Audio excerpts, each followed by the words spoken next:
યુવૈવ ધર્મશીલ સ્યાત, તમારે તો ધર્મશીલ થવું જોઈએ.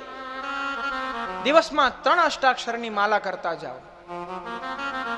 આટલો તો નિયમ અવશ્ય હોવો જ જોઈએ.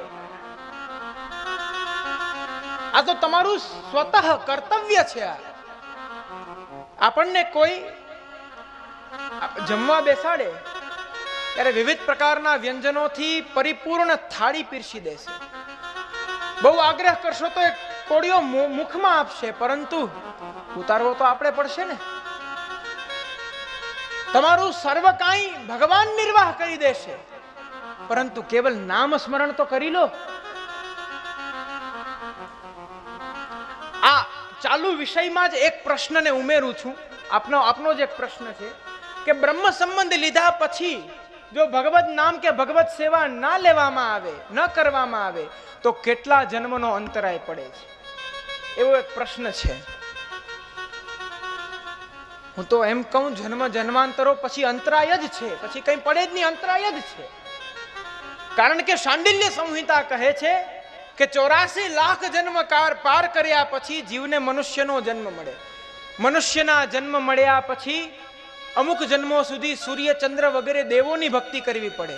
એ પછીના 3 જન્મો સુધી બ્રહ્માજીની ભક્તિ કરવી પડે. એ પછીના અમુક જન્મો શિવજીની ભક્તિ કરવી પડે. એ પછીના અમુક જન્મો વિષ્ણુ ભક્તિ કરવી પડે. ત્યાર પછી કૃષ્ણ ભક્તિ કરવાનો અધિકાર મળે છે.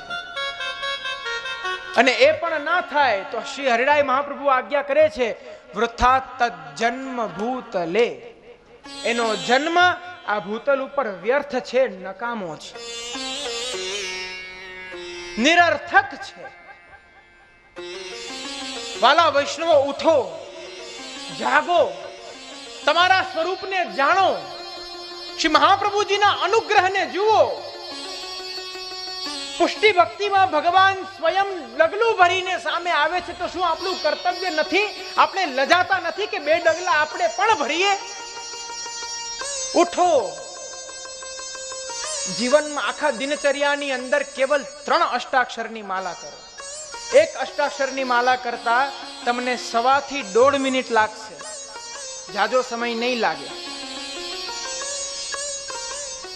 હાથ ઉપર કરીને કયો, કોણ કોણ આજથી રોજ અષ્ટાક્ષરની 3 માલા કરશે? નિષ્ઠાથી કરો તો જ કેજો, નહીતર ના કરતા. મારા વાલા, 3 અષ્ટાક્ષરની માલામાં પણ